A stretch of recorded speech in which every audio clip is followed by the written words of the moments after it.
તમને કોઈ પૂછે એમ્પથી એટલે શું, ત્યારે તમે સીધો આન્સર આપી શકો છો, એમ્પથી એટલે સહાનુભૂતિ.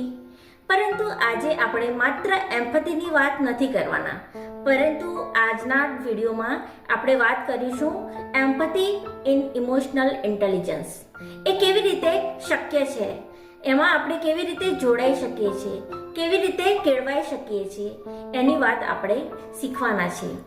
ઇમોશનલ ઇન્ટેલિજન્સમાં એમ્પથી કેવી રીતે વપરાય? જ્યારે તમે ભાવનાત્મક રીતે કોઈ વ્યક્તિ સાથે જોડાઓ છો, એની તકલીફ, એની ખુશીને મહેસૂસ કરી શકો છો, એની તકલીફને તમે એના નજરિયાથી જોઈ શકો છો, એને સમજી શકો છો, કલ્પના કરી શકો છો, ત્યારે એને ઇમોશનલ ઇન્ટેલિજન્સ વિથ એમ્પથી કહી શકાય. એમ્પથી એટલે ઇમોશનલ ઇન્ટેલિજન્સનું હૃદય. જે વ્યક્તિ ઇમોશનલ ઇન્ટેલિજન્સમાં એમ્પથીને સારી રીતે સમજી શકે છે, એ વ્યક્તિ ખૂબ કેળવાઈ જાય છે અને તેના સંબંધો ખૂબ મજબૂત બની શકે છે. તે વ્યક્તિ ઝઘડાનું સોલ્યુશન પણ કરી શકે છે.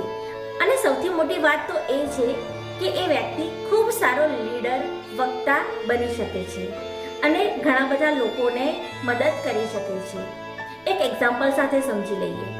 ઇમોશનલ ઇન્ટેલિજન્સમાં એમ્પથી એટલે કેવી રીતે કહી શકાય.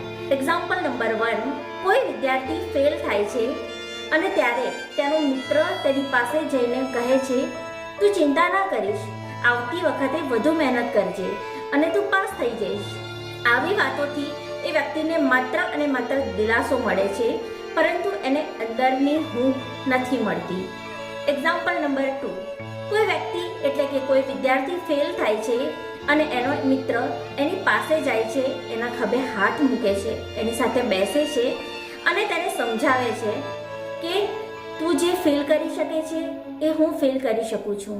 I can understand your problem, I can understand your situation.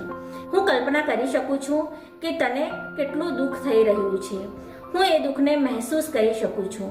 ત્યારે એ વ્યક્તિ તમારી સાથે ભાવનાત્મક રીતે જોડાશે, તમારા સંબંધો તેની સાથે ખૂબ સારા મજબૂત થશે અને લાંબા ગાળા